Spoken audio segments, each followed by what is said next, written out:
Bancarotta fraudolenta. Con questa accusa l'imprenditore Mimmo Barile, ex presidente della Fondazione Field, è finito ai domiciliari, sequestrati beni per 2,5 milioni di euro.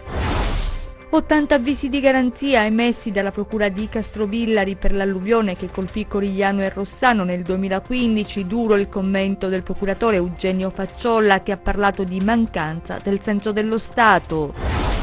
Il progetto del nuovo stadio Marulla di Cosenza, presentato a Roma, l'ANCI plaude all'iniziativa, ma gli ultra contestano. Riconferma per i presidenti di 6 su 7 commissioni regionali. Il presidente del Consiglio, Nicola Irto, si ridà slancio all'attività istituzionale. Dopo la riunione dei ricostituenti del PD, nessuna replica dal partito, troppo concentrato nella fase di preparazione dei congressi. Intanto, dalla consueta graduatoria annuale sul gradimento dei governatori, Oliverio perde 4 posizioni, scivolando all'8° posto. Ben ritrovati dalla redazione della TG10, la cronaca in apertura. Bancarotta fraudolenta. Con questa accusa l'imprenditore Mimmo Barile, ex presidente della Fondazione Field, è finito ai domiciliari, sequestrati beni per 2,5 milioni di euro. Vediamo. Era già finito sotto inchiesta e condannato in via definitiva dalla Cassazione per peculato a 4 anni per un ammanco da 500.000 euro alla Fondazione Field. Adesso Mimmo Barile, imprenditore del settore alberghiero ed ex presidente della società in-house della Regione Calabria, torna ai domiciliari, questa volta con l'accusa di bancarotta fraudolenta. L'ordinanza gli è stata notificata questa mattina dai finanzieri del comando provinciale di Cosenza, che hanno anche sequestrato 2,5 milioni di euro nei confronti di 3 società gestite dall'imprenditore. L'inchiesta riguarda il fallimento di una società operante nel settore alberghiero. A Barile facevano capo 2 rinomate strutture ricettive di Cosenza e provincia. Secondo quanto accertato dalle Fiamme Gialle, il dissesto finanziario della società e il depauperamento del suo patrimonio sarebbe stato determinato da continue e ingiustificate distrazioni di denaro messe in atto dai soci in favore di loro congiunto oppure sotto forma di finanziamenti per le altre società del gruppo. Eppure la società fallita fin dagli anni 90 aveva ottenuto cospicui finanziamenti regionali, ma nonostante ciò aveva debiti nei confronti di banche, fornitori e società di leasing. E così le Fiamme Gialle, nel corso delle indagini coordinate dalla Procura di Cosenza, hanno controllato conti, documenti, effettuando accertamenti sui movimenti di denaro. Indagini che hanno portato all'emissione del provvedimento eseguito oggi nei confronti di Barile, che già nel 2013, lo ricordiamo, era stato arrestato nell'ambito dell'inchiesta sulla Fondazione Field. In quell'occasione l'ex presidente si era impegnato a restituire il denaro, i 500.000 euro che mancavano dalle casse dell'ente in-house, presentando però una fideiussione che era risultata falsa. Ancora 80 avvisi di garanzia emessi dalla Procura di Castrovillari per l'alluvione che colpì Corigliano e Rossano nel 2015. Duro il commento del procuratore Facciolla. Sentiamo. L'alluvione che ha colpito Rossano e Corigliano nell'agosto 2015 fortunatamente non ha causato vittime, ma la magistratura non ha mollato la presa indagando in questi anni sulle conseguenze del nubifragio, tentando di comprendere se l'operato o l'inerzia dell'uomo abbiano influito nell'accrescere il rischio corso alla popolazione e sull'entità dei danni subiti dal territorio. Le indagini svolte dalla Procura di Castrovillari, affidata nel frattempo al procuratore Eugenio Facciolla, sono arrivate alla conclusione con una raffica di avvisi notificati da tecnici comunali e cittadini. Le accuse sono di aver commesso reati ambientali, falsi e abusi d'ufficio.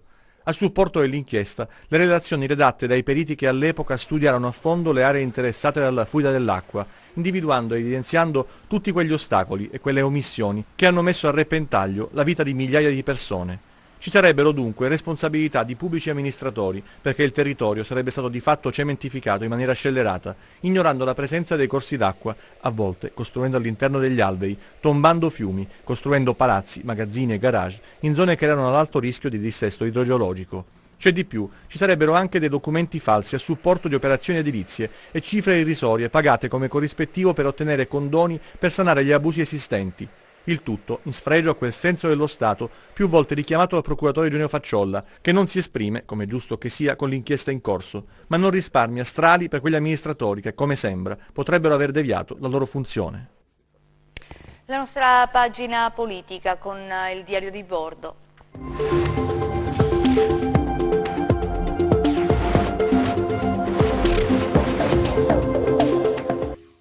I ricostituenti hanno lanciato il loro messaggio al partito definito dagli stessi sarcofago, ma il PD, quello dei dirigenti e dell'organizzazione interna, non ha inteso replicare. Silenzio e testa bassa, pensando alla fase congressuale. Già, i congressi, partita complessa da chiudere con l'incasso. E così, mentre l'Oriero e la pattuglia degli scontenti menavano su giunta regionale e partito, dall'altra parte riunioni e incontri per mobilitare i compagni pensando ai congressi. Per la serie, parlate pure, noi facciamo i fatti. Intanto, forse anche per le fibrillazioni che attraversano il partito, il governatore della Calabria, nella consueta graduatoria sul gradimento dei presidenti delle regioni, redatta da Monitor, si piazza all'ottavo posto, con il 50,4%, perdendo 4 posizioni rispetto allo scorso anno. Quinto posto, con il 53,5%.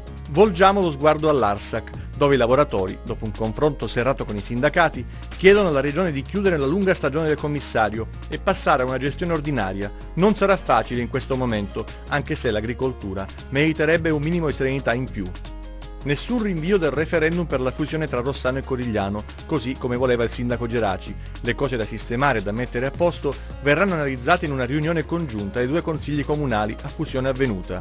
Diciamo che questo primo round se lo è aggiudicato Rossano. E mentre per i 9 imputati nel processo Calabria Etica la procura chiede il rinvio a giudizio, sospiro di sollievo per l'imprenditore Alberto Statti, a cui il Tribunale del Riesame ha revocato la misura interdittiva dissequestrando i beni del presidente di Confagricoltura Calabria. Insomma, non è ipotizzabile il reato di estorsione ai danni dei lavoratori. I magistrati catanzaresi sono entrati nel merito delle accuse, evidenziando che l'imprenditore ha fornito la dimostrazione di aver corrisposto somme conformi, e alcune volte maggiori, di quanto risultato dalla busta paga.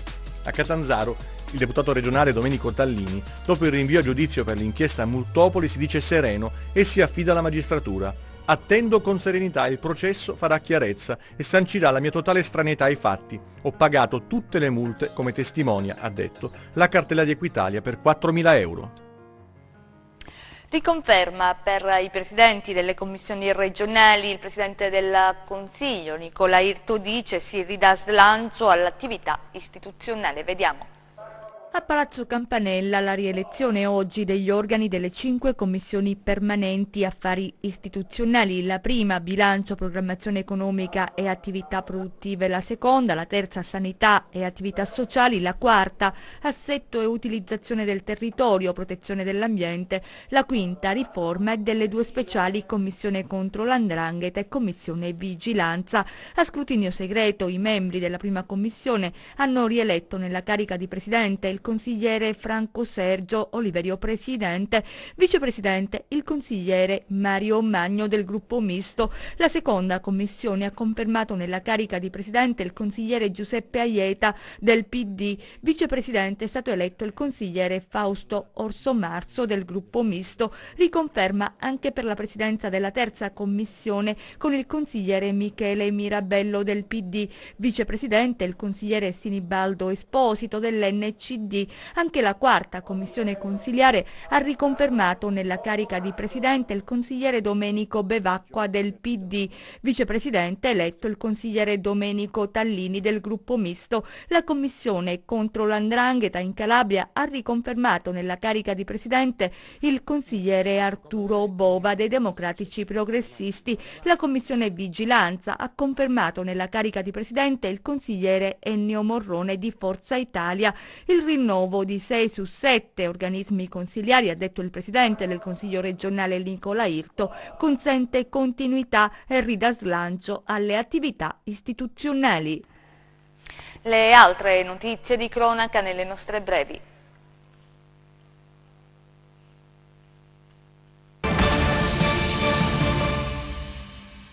Un uomo di 43 anni, già noto alle forze dell'ordine, è stato arrestato e posto ai domiciliari dei carabinieri forestali perché sorpreso nella frazione Pellaro di Reggio Calabria mentre appiccava il fuoco in 3 diversi punti di un bosco con lo scopo di provocare un incendio. Le fiamme che si sono sviluppate in seguito all'azione si sono spente da sole a causa della pioggia abbondante caduta nella zona.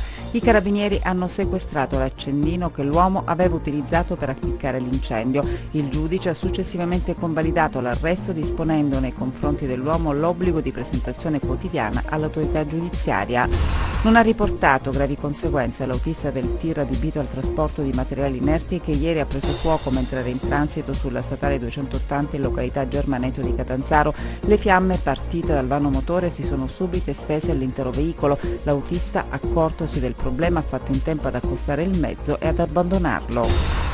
Avrebbe rinchiuso il fratello disabile di 59 anni in un pollaio e l'avrebbe costretto a vivere in condizioni disumane. Per questo motivo i carabinieri di Nicotera hanno arrestato un 56enne del posto. La scoperta è avvenuta dopo una segnalazione alla polizia municipale locale. La vittima, incapace di intendere e volere, sarebbe stata costretta a vivere in un minuscolo fabbricato tra sporcizia ed escrementi. Incidente stradale questa mattina sulla A2 tra Cosenza e Rende in direzione nord, coinvolti un'auto e un camion. Sul posto i sanitari del 118 e la polizia stradale. Al vaglio degli inquirenti l'esatta dinamica dell'incidente, che potrebbe essere causato dalla pioggia. A Cosenza adesso per il progetto del nuovo stadio Marulla che è stato presentato a Roma, un'iniziativa a cui plaude l'ANCI. Vediamo.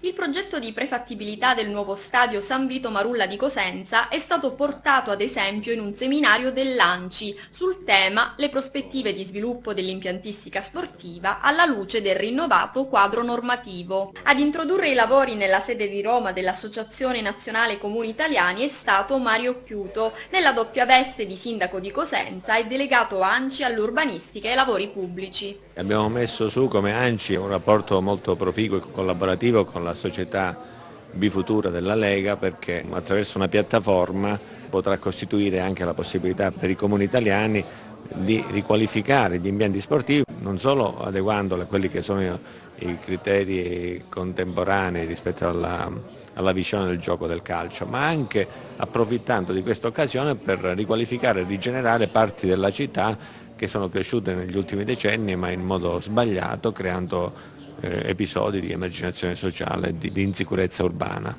L'esempio di Cosenza oggi rappresenta la best practice italiana, quindi è la dimostrazione che una città importante e significativa come Cosenza, ma non sicuramente blasonata come magari può essere Torino o Milano, può invece diventare protagonista di quello che è il rilancio sportivo, non solo dal punto di vista calcistico ma soprattutto anche dal punto di vista della qualificazione dei propri territori, dei propri quartieri. Il progetto è sicuramente interessante, ambizioso, anche perché è un progetto complessivo di rigenerazione urbana di quel contesto, e presenta dallo studio di fattibilità che è stato fatto anche dei numeri interessanti in termini di redditività e di capacità di generare dei flussi finanziari. Il progetto di prefattibilità del nuovo stadio San Vito Marulla, che prevede un investimento di 37 milioni di euro, avrà tra l'altro una forte ricaduta sociale e occupazionale. Saranno 250 le persone impiegate in attività aperte all'interno dello stadio per tutta la settimana, 300 i lavoratori interinali impegnati durante le partite di calcio e 200 gli operai coinvolti nella fase della riqualificazione. Un'opera imponente dunque, che contribuirà in maniera determinante al progetto di riqualificazione e rigenerazione urbana messo in atto dal sindaco Chiuto. Noi speriamo che nei prossimi 5-6 mesi possa essere portato a compimento il progetto definitivo ed esecutivo, dopodiché si potrà procedere con la realizzazione proprio delle opere e quindi entro i 2 anni successivi portare, come è avvenuto in altri casi in Europa e anche in Italia, l'opera completata e quindi avere a Cosenza il nuovo stadio San Vito Marulla. Intanto gli Ultra Cosenza Vecchia 1989 pongono alcune domande all'amministrazione sulla gestione, sulla capienza dello stadio, sulla stessa fruizione della struttura sportiva. Ci spostiamo a Catanzaro, si chiama Segui la terapia, l'iniziativa di Federfarma che è stata appunto presentata nella città capoluogo. Vediamo. I farmacisti sanno quanto sia difficile per il paziente aderire alla terapia. Le medicine vengono consegnate al banco dietro prescrizione medica, ma assumerle regolarmente è spesso un problema, soprattutto per i pazienti cronici e gli anziani. Le conseguenze sono l'inefficacia del farmaco se non c'è la regolarità o le complicanze se si abusa, distorsioni che ben conoscono gli addetti ai lavori. Non a caso Federfarma ha messo in campo un progetto che ha un nome semplice, si chiama Segui la terapia. Si tratta di un aiuto concreto. È un servizio pensato per i pazienti tramite la farmacia, è un servizio totalmente gratuito che permette al paziente di ricevere durante la giornata un alert ogni qualvolta deve assumere un farmaco.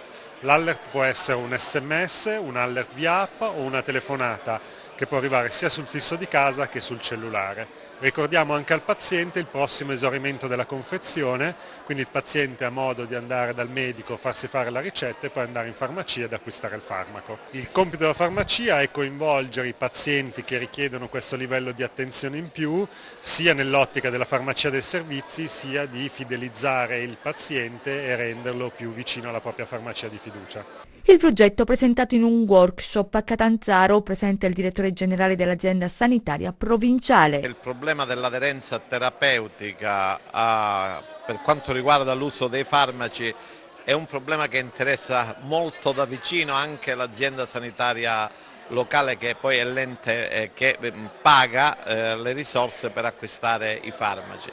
E quindi ecco, oltre a una valenza di tipo sanitario, di salute, il farmaco preso irregolarmente, la sospensione della terapia, gli errori della terapia, sono tutte cose che soprattutto in una popolazione qual è la nostra, ma soprattutto pensando alle proiezioni del 2030, sono problemi che la sanità si deve porre, e fa piacere che Federfarma attraverso questo progetto possa essere proprio l'avamposto da cui partono delle azioni che servono a ricordare al paziente che lui deve seguire una terapia con dei dosaggi, delle frequenze, delle durate. E restiamo a Catanzaro per parlare di donazione degli organi. In Calabria ancora pochi donatori e chi è in lista d'attesa per un trapianto è spesso costretto purtroppo ad emigrare. Vediamo. La Calabria è ancora a fanalino di coda per le donazioni di organi. Spesso sono le famiglie di pazienti che muoiono per lesioni cerebrali acute ad opporsi alla donazione. L'argomento è stato affrontato a Catanzaro nel corso di un incontro su fine vita e responsabilità del medico. I donatori sono pochi e i pazienti che sono in lista d'attesa per il trapianto spesso sono costretti ad emigrare. Purtroppo nel 60% dei casi le famiglie ci dicono di no, non se ne parla proprio di donare gli organi e quindi non ci sono i donatori e ce ne sono pochi e si possono fare meno trapianti, è una conseguenza purtroppo drammatica. Cosa succede per questo motivo? Che molti pazienti calabresi devono andare fuori per essere trapiantati. Donare gli organi contribuisce dunque a salvare tante vite umane, per questo è importante diffondere la cultura della donazione degli organi. Bisogna istruire, bisogna capire, bisogna comprendere che cosa si fa all'interno di una rianimazione quando si decide di porre fine ad un processo che è un processo che ormai è già finito anche fisiologicamente, ma che venendo ed essendo accertato garantisce la famiglia e il deceduto ad aprire la sua strada verso una probabile donazione. L'evento è stato organizzato dal neoeletto ufficio della consigliera di parità della provincia di Catanzaro. È una tematica che impatta sulle scelte più intime di ciascuno di noi, ma sul valore della vita, sul valore della dignità della persona, sui suoi diritti fondamentali.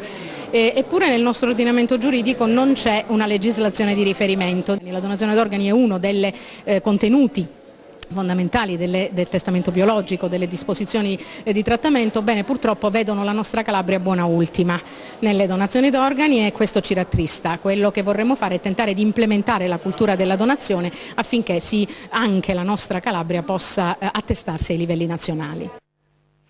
2 spettacoli silenziosi il prossimo 7 ottobre al Politeama di Catanzaro. In scena gli attori del gruppo teatrale Il Ciclope dell'Ente Nazionale Sordi di Palermo. Vediamo.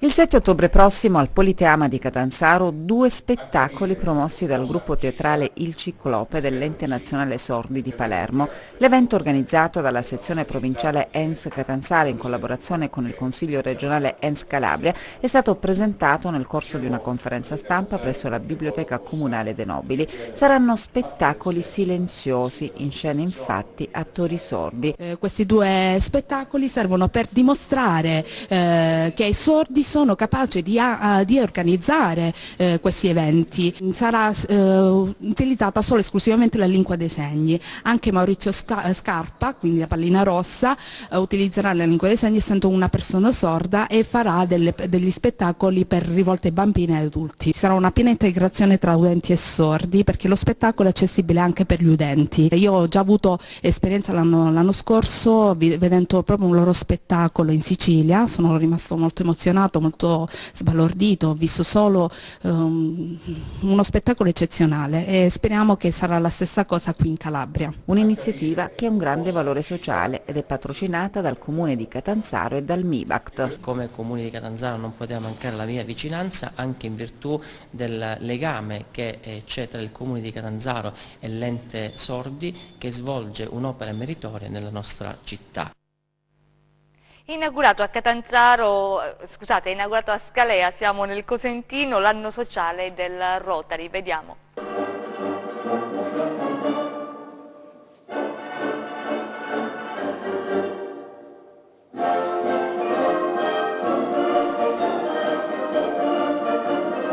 L'inno nazionale ad aprire l'incontro partecipato a Scalea nel Cosentino del Rotary International Distretto 2100 che comprende non solo la Calabria ma anche la Campania e parte della Basilicata. Seminario effettivo e President Day, la giornata dei presidenti dei club del distretto, assemblea nella quale si discute di temi, problemi e progetti, presente e futuro con il fil rouge dell'impegno dei rotariani. Il distretto 2100 ha riunito tutti i presidenti, ha riunito tutti i dirigenti dei club per discutere sulla sua membership, sulla sua espansione, sui progetti sul territorio.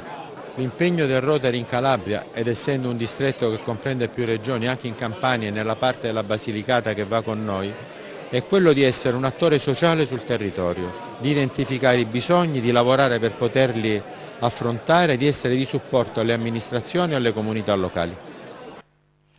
Chiudiamo con il meteo.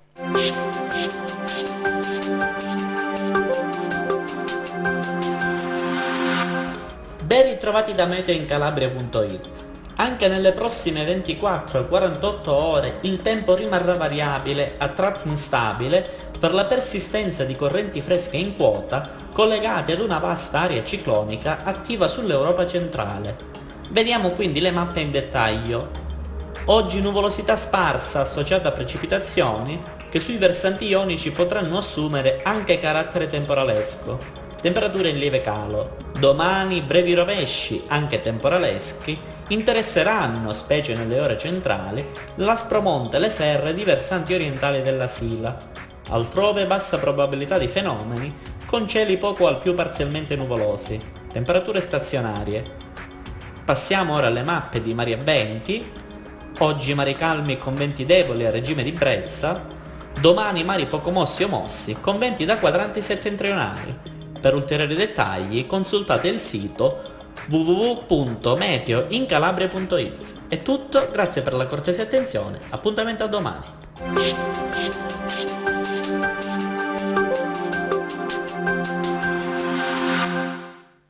Ci fermiamo qui, grazie per essere stati con noi, grazie a regia Michele Cava, in messa in onda Giuseppe Costanzo, noi vi auguriamo un buon proseguimento.